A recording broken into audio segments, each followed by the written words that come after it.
और उसकी पहली आयत से 8वीं आयत तक हम तिलावत सुनेंगे। यसाया नबी का सहीफा उसका 6ठा बाब और उसकी पहली आयत से 8वीं आयत तक तिलावत सुनी जाएगी। जी। जिस साल मैं उजिया बादशाह ने वफात पाई, मैंने खुदा हैकल नूर हो गई, उसके आस-पास सराफीम खड़े थे, जिसमें से हर एक के 6 बाजू थे और हर एक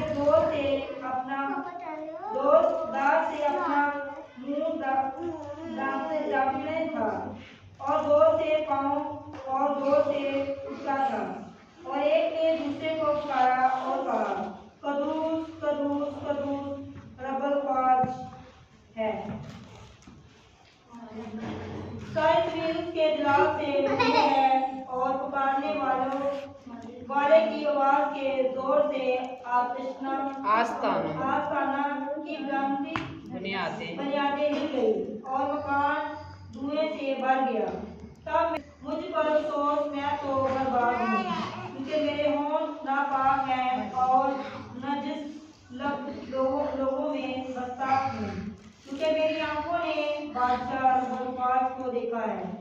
और उस वक्त सराफीम में से एक सांपों सुलगा हुआ कोयला जो उसने दस्ते पनाह से मुद्दे पर से उठा लिया, अपने हाथों में लेकर उड़ता हुआ मेरे पास आया और उसने तेरे लबों को छुआ, तब तेरी गुस्ताखी दूर हुई और तेरे गुनाहों का कफारा हो गया।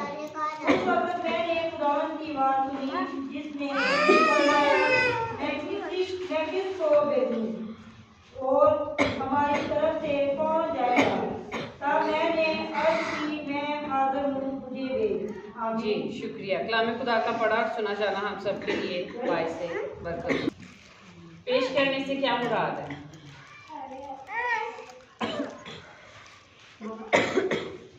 पेश करने से क्या मुराद है? कोई भी चीज जब किसी को पेश की जाती है तो इसका क्या मतलब है? तोहफा भी हो सकता है, रिस्पेक्ट भी हो सकती है, मोहब्बत भी हो सकती है जब हम कोई भी चीज़ किसी को पेश करते हैं। लेकिन आज हमने कलाम मुकद्दस में से देखना के तौर पर आ सकते हैं, ठीक है। लेकिन आज हम कलाम खुदा में से देखेंगे कि अपना आप खुदावंद के हजूर में पेश करना। यसाया नबी के बारे में हम सीखेंगे कि यसाया नबी जो है उस वक्त में अपने आप को पेश कर रहा है खुदावंद के हजूर में, और वो कहता है कि मैं हाजिर हूँ, मुझे भेज। क्या कहता है जी वो? मैं हाजिर हूँ, मुझे भेज। हाँ जी, मैं हाजिर हूँ, मुझे भेज। और इससे पहले कि वो अपने आप को खुदावंद के हजूर में पेश करे, वो अपने आप पे नजर करता है, अपने आप पे गौर करता है, और वो कहता है कि मैं नजीस लाभ लोगों में बसता हूँ। नजीस लाभ मतलब नापाक, बद किरदार, बदी की दुनिया में मैं रहता हूँ और मेरे आसपास का माहौल अच्छा नहीं है और मैं खुद भी कोई इतना पाक साफ नहीं हूँ। और उस वक्त में क्या होता है, फरिश्ता मज़बे पनाह से एक सुलगा हुआ कोयला उठाता है और उसके लबों को लगाता है और फिर उसे कहता है कि तेरी जो बदकिरदारी है वो तेरे पास से जाती रहेगी। जब नापाकी खत्म हो गई तो नापाकी की जगह किसने ले ली? जब हम नापाक नहीं रहे तो फिर हम क्या हो गए? हम पाक हो गए। फरिश्ता उसे बता रहा है कि अब तू नापाक नहीं है, तेरी बदकिरदारी दूर हो गई है, अब तू पाक हो गया और तेरे गुनाहों का कफारा हो गया। और मेरे और आपके गुनाहों का कफारा भी मसीह यीशु ने सलीब पर अदा किया हुआ है। और जब तक हम अपने आप में महसूस नहीं करेंगे कि हम गुनाहगार हैं, उस वक्त तक हम पाक भी नहीं हो सकते, ठीक है। कलाम मुकद्दस में हमें एक बड़ी खूबसूरत तमसील नजर आती है और उस तमसील में हमें 2 लोग नजर आते हैं नए अहदनामे में, और वो दुआ करने के लिए जाते हैं। और एक तो जाता है हैकल में, सिजदा करता है जो भी उनका रस्म रिवाज था उसके मुताबिक, और फिर आसमान की तरफ अपने हाथों को बुलंद करके कहता है, क्या कहता है, मैं तो रोजा रखता हूँ, मैं तो दिन में 3 दफा दुआ करता हूँ, मैं तो के रात भी देता हूँ। और वो अपनी सब अच्छाइयाँ किसको गिना रहा है? खुदा को गिना रहा है। खुदा से कुछ पोशीदा था नहीं, सब कुछ खुदावन के सामने साफ था, लेकिन वो खुदावन को याद दिला रहा है कि मैं बड़ा पाक हूँ, क्योंकि वो खुदा की पाकीज़गी को जानता नहीं है कि खुदावन कितना पाक है। इसलिए जब हम अपने आप पर नजर करते हैं तो हमें खुदा की पाकीज़गी का अंदाजा नहीं होता, और दूसरा शख्स जब आता है और वो इतना भी नहीं चाहता कि अपनी नजरें आसमान की तरफ उठाए, वो हैकल के अंदर भी जाना गवारा नहीं करता। वो सोचता है कि ये इतनी पाक जगह है, मैं यहाँ पर कैसे कदम रख सकता हूँ और मैं आसमान की तरफ कैसे देख सकता हूँ, जबकि आसमान किसका तख्त है? खुदा बाप का तख्त है, जो के पाक खुदा है। और वो कहता है, क्या कहता है? मैं सुन लेने वाला किस तरह से दुआ करता है, मैं इस लायक नहीं हूँ कि मैं दुआ कर सकूँ, मैं तेरे हुजूर में ठहर सकूँ। और वो जब अपने आप पर नजर करता है, अपनी बुराइयों पर नजर करता है, और वो कहता है कि मैं इस लायक नहीं हूँ कि मैं तेरे हुजूर में आऊँ। वो ऐसे क्यों कहता है? क्योंकि उसको खुदा की पाकीज़गी का अंदाजा है कि खुदा किस कदर पाक है, और वो उस शरीयत से वाकिफ है जहाँ पर लिखा हुआ है कि खुदा गुनाह को देख नहीं सकता, वो इस कदर पाक है।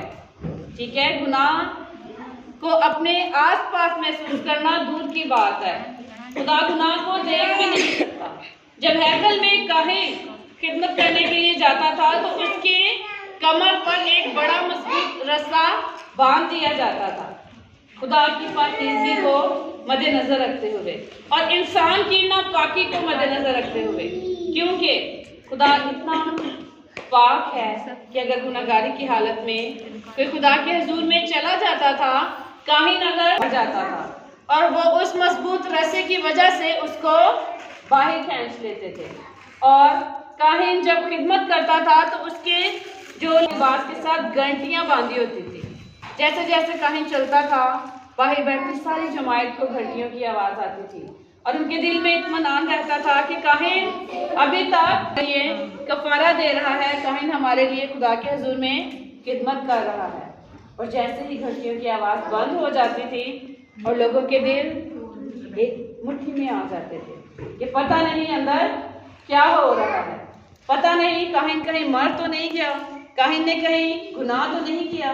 खुदा इस कदर पाक है, और ये साया नबी भी इन सारी बातों से वाकिफ था, और वो कहता है कि मैं नजीस लाभ लोगों में बसता हूँ, और उसको उस फरिश्ते ने तसल्ली दी कि तेरा कफारा हो चुका है और तेरा कफारा अदा कर दिया गया है, अब तू नापाक नहीं रहा बल्कि तू पाक हो गया। हम सीख रहे हैं कि जब हम अपने आप को खुदावंद के हुजूर में पेश करना चाहते हैं तो ये सोचकर हमने अपने आप को पेश नहीं करना मैं बहुत अच्छा गानी है इसलिए मैं खुदा की खिदमत कर सकती हूँ, मैं बड़ा अच्छा तबला बजानी है इसलिए खुदा से मैंने इनकार कर ही नहीं सकता, बल्कि हमने अपनी कमजोरियों को भी नजरों में रखना है कि हम इतने कमजोर हैं कि हम उसकी खिदमत नहीं कर सकते। गुनाह हमें अपने अंदर उलझा लेता है, हम ना भी गुनाह करना चाहें तो फिर भी गुनाह हमें अपनी तरफ खुदा क्या कहता है, मेरा फजल तेरे लिए काफी है, बेशक तू नापाक है, बेशक तू कमजोर है, बेशक तेरे में इतनी अकल नहीं है, बेशक तेरा जिस्म इतनी कुव्वत नहीं रखता, लेकिन मेरा फजल ही तेरे लिए काफी है। और जो हमें ताकत बख्शता है उसमें हम सब कुछ कर सकते हैं।